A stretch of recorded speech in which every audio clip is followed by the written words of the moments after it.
Before we talk about Jack the Ripper, I need you to think about what you actually know about serial killers.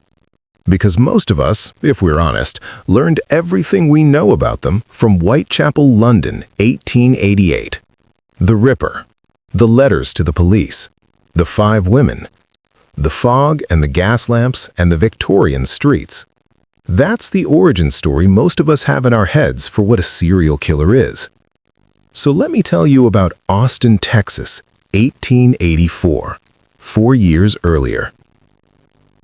In a city of about 11,000 people, in a place that was just starting to think of itself as a real city rather than a frontier outpost, someone began killing women in their beds. Not 1 or 2, 8 people over the course of a single year. All of them attacked at night, most of them in their own homes, in their own beds, while their families slept nearby. The weapon, most often, was an axe.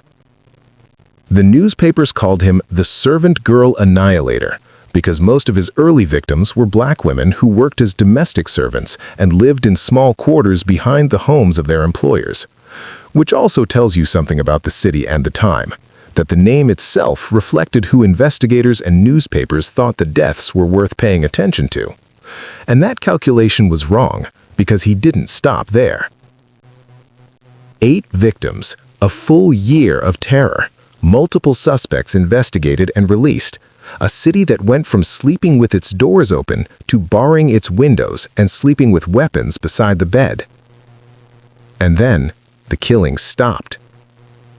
Just stopped. Completely. As though he'd packed his things and moved on. 3 years later, Jack the Ripper began killing women in Whitechapel, London. And here is the thing that has quietly haunted this case for nearly 130 years. Some investigators believe it was the same man. This is the Cold Files, and tonight we are going back to Austin, Texas, 1884, to the case that history forgot and the killer that America never caught. To understand what happened in Austin in 1884, you have to understand what Austin actually was. 19 years after the end of the Civil War, Texas was still a deeply divided place. Austin was the state capital, and it had ambitions. The new state capitol building was literally under construction in 1884, being built from pink granite quarried from the hill country. It was going to be bigger than the U.S. Capitol, that kind of ambition. That kind of city. But underneath that ambition was a social structure that was, in 1884, still essentially feudal. Wealthy white families employed black domestic workers, cooks, laundresses, nannies, general servants, who lived in small quarters behind or adjacent to the main house. These were tiny wooden structures, often a single room, sometimes shared between 2 or 3 workers, poorly lit, poorly locked, often with no lock at all. The arrangement of these quarters is important because it meant that women who worked for wealthy families lived essentially alone, separated from the main house by a yard or garden. Their employers were nearby but not present. The quarters had minimal security. In some cases, the workers themselves weren't found until morning when someone came to light the kitchen fire and discovered that something had gone wrong during the night. The racial dynamics of the city are also important to understand and uncomfortable to sit with. Austin in 1884 had a black population of roughly 30%. Most of them were employed in domestic service, manual labor, or small trade. Politically, the post-Reconstruction era had already been rolling back many of the rights that had been established in the years immediately after the Civil War. The criminal justice system, the police, the courts, the jails, was controlled almost entirely by white men, and it applied to black citizens with a very different standard of scrutiny and care. What that meant in practical terms is this. When the first victims were killed, black women in their servant quarters at the back of their employers' properties, the city's response was measured, concerned, but not yet alarmed. That calculation was about to cost lives. The attack that most people point to as the beginning of the series happened on New Year's Eve, 1884, to a woman named Molly Smith. But to understand how the city got to that point, you need to start a week earlier. Because on the 25th of December, 1884, Christmas Day, a woman named Clara Strand survived an attack that investigators later believed was the same man testing his approach. She was found in her quarters with a severe head wound. She lived, but the pattern had begun. Molly Smith was a cook employed by a family named Hancock. She was about 25 years old. She lived in the servant quarters behind the Hancock residence on West Pecan Street. On New Year's Eve night, while the city was celebrating the coming of 1885, someone entered her quarters through the unlocked door and attacked her with an axe. Her partner, Walter Spencer, slept in the room when the attack happened. He survived, but he was so badly injured that he could not identify his attacker. Molly Smith did not survive. Over the next 11 months, the attacks continued with a rhythm that investigators could not quite predict. Not every week, not every month, but regularly enough that the city never fully exhaled between incidents. February brought another attack. May, June, then two in one night in August, then September, then December again. Eliza Shelley, Irene Cross, Mary Ramey, Gracie Vance, Orange, Washington, and finally, in December 1885, Susan Hancock and Eula Phillips. These last two were white women, the wives of prominent Austin families. Their deaths transformed the city's response completely, because while the deaths of black servant women had generated concern and some police activity, the deaths of two white women of the middle class generated something closer to panic. 8 victims. 8. In a city of 11,000 people over the course of 12 months. If those numbers occurred in a comparable city today, we would be talking about nothing else. The National Guard would have been deployed within days. The FBI would have taken over the investigation within days. In 1884 Austin, there was no FBI. There was no forensic science. There was a small police department, a city government that was deeply embarrassed, and a press corps that was beginning to lose patience with everyone in charge. And there was a killer who, by the time of the last attacks, had escalated from using an axe on sleeping women in their quarters to walking directly into the homes of wealthy white families and killing in the bedroom while the husband slept in the same bed. He wasn't hiding anymore. He was making a point. By the middle of 1885, Austin had changed in a way that people who lived through it later said they could feel in their bodies. The city had been a place where people visited on their porches in the evenings, where doors were left open for the breeze in summer, where neighbors walked freely between each other's homes after dark. That version of Austin was gone. Hardware stores reported selling out of door locks and window bars. The Austin Daily Statesman ran regular columns describing the public mood as of one of near paralysis. At a city council meeting in September 1885, one councilor described Austin as a city under siege by a devil we cannot see and cannot name. Vigilante groups formed. Groups of men patrolled the neighborhoods where the attacks had occurred, armed with rifles and shotguns. There were several incidents of men firing on innocent people they had mistaken for the killer in the dark. Nobody was killed by the vigilantes, but several people were injured. The violence of fear spread outwards from the original violence in unpredictable directions. The police made arrests, many arrests actually. Over the course of the 12 months of attacks, more than 30 men were formally charged or held for questioning. Every one of them was eventually released.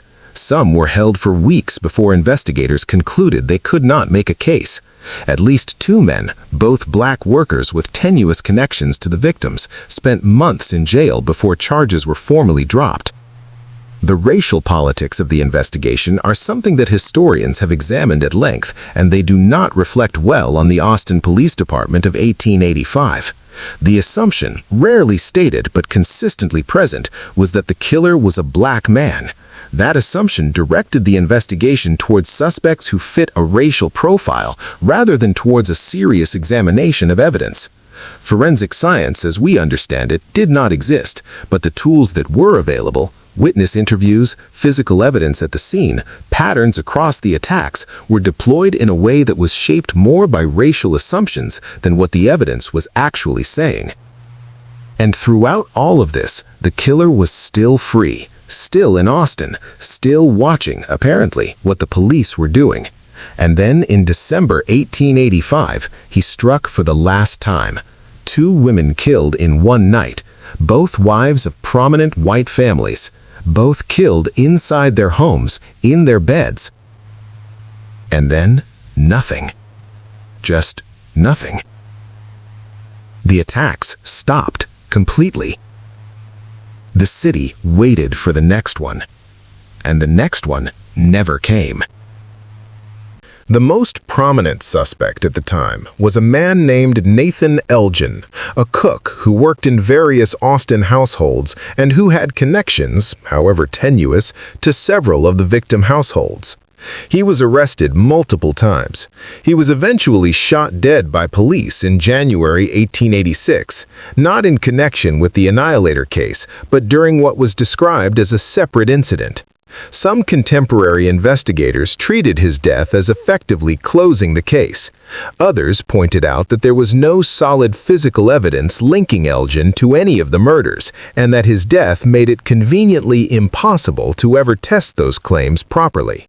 The evidence connecting this individual to either the Austin murders or the Whitechapel killings is circumstantial.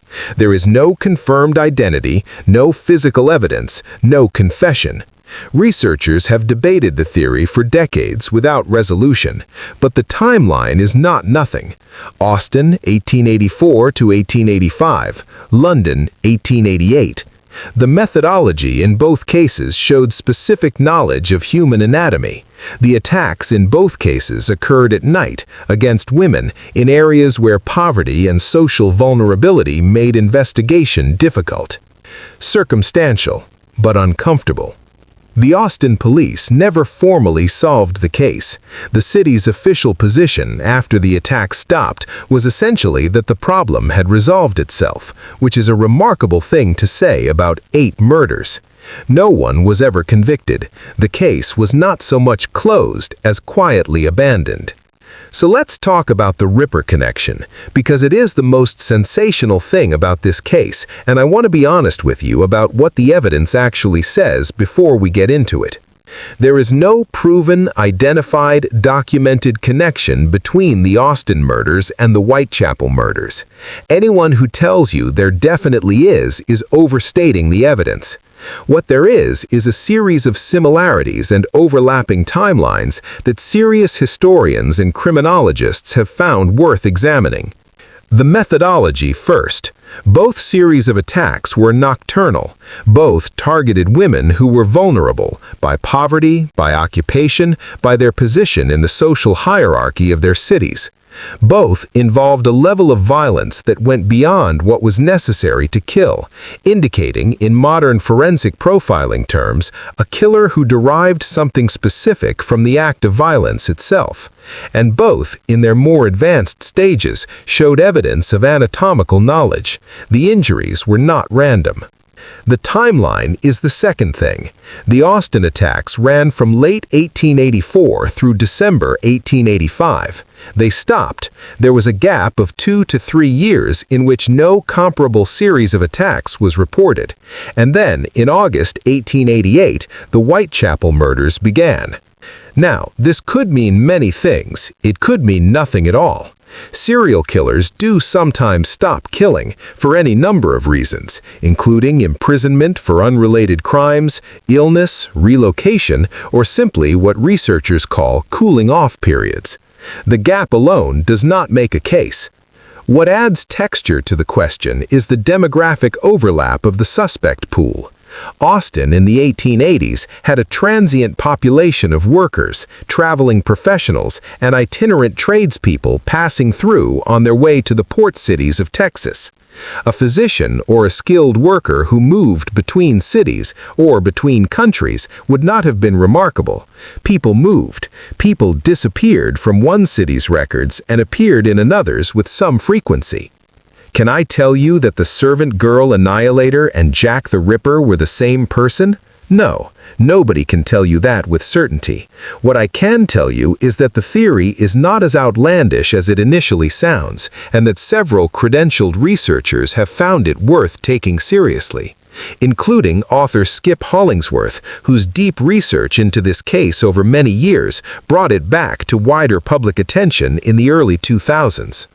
What I find most haunting about this connection, even if it turns out to be wrong, is what it says about the nature of violence and geography. If this person moved, they didn't stop. They just found a new city, a new population of vulnerable people, a new police department that didn't know what it was dealing with. And they started again. Why does everyone know about Jack the Ripper and almost nobody knows about the servant girl annihilator?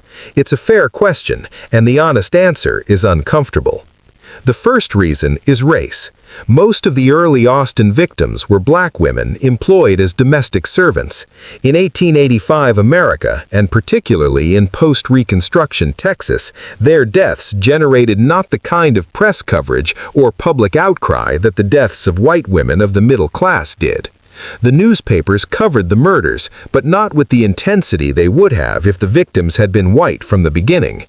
By the time 2 white women were killed in December 1885, and the city finally reacted with something like the alarm the situation had warranted for a year, the killer apparently finished. The second reason is media infrastructure. London in 1888 had a highly developed newspaper culture, multiple major daily papers competing fiercely for readers, all of them capable of creating and sustaining a global story. The Whitechapel murders received coverage in newspapers across Europe and America within days of each killing. The story became international almost immediately. Austin, Texas in 1884 had a local paper and a city that was not yet visible on the world stage. The story stayed local, and local stories without the amplification of a connected media ecosystem can disappear from history very quickly. The third reason, and perhaps the most uncomfortable one, is narrative. Jack the Ripper was never identified. That mystery has fed a cottage industry of books, documentaries, and theories for 140 years. There is something about the anonymous London killer that the human mind finds irresistible. The fog, the Victorian streets, the taunting letters, the surgeon's knowledge. The story is almost too perfectly shaped for obsession. The Austin story doesn't have that shape. It ended ambiguously, not with an arrest, not with a revelation, but with silence. The killer stopped, the city eventually exhaled, and without a satisfying narrative structure, the story faded. But 8 people died. 8 real people with names and lives and families who were never given justice. They deserve to be remembered. That's why we're here. Here's what I believe about this case. I believe the killer was someone with education and mobility, not a local worker, not someone attached to a single household or neighborhood. The way the attacks moved across the city, the escalation in methodology, the apparent medical knowledge evident in some of the wounds, these point to someone with means and knowledge who was choosing these victims, not stumbling upon them. I believe the investigation was shaped by racial assumptions that directed it away from the most productive lines of inquiry, and that those assumptions cost lives that might otherwise have been saved. I believe the Jack the Ripper connection deserves to be taken seriously as a theory, not as a fact, but as a genuine investigatory possibility that historians have not fully closed. And I believe that Molly Smith, Eliza Shelley, Irene Cross, Mary Ramey, Gracie Vance, Orange Washington, Susan Hancock, and Eula Phillips deserve to be as well known as any of the names attached to the Whitechapel murders. They were killed in their beds, in their homes, in a city that was supposed to be becoming great. Nobody was ever held responsible. Not in 1885. Not now. Not ever. This has been the Cold Files. The file never closes. If this case kept you watching, hit the like button. Genuinely, it is the single most important thing you can do to help this channel reach more people and get more cold cases the attention they deserve. Subscribe to the Cold Files. New case every week. Every single victim in every case we cover deserves their story told properly. That is what we are here to do. And turn on the notification bell, because next week we're covering a case from 1945 where 5 children vanished on Christmas Eve and their parents spent 30 years convinced they were still alive. That case is coming very soon. I will see you next week. The file never closes.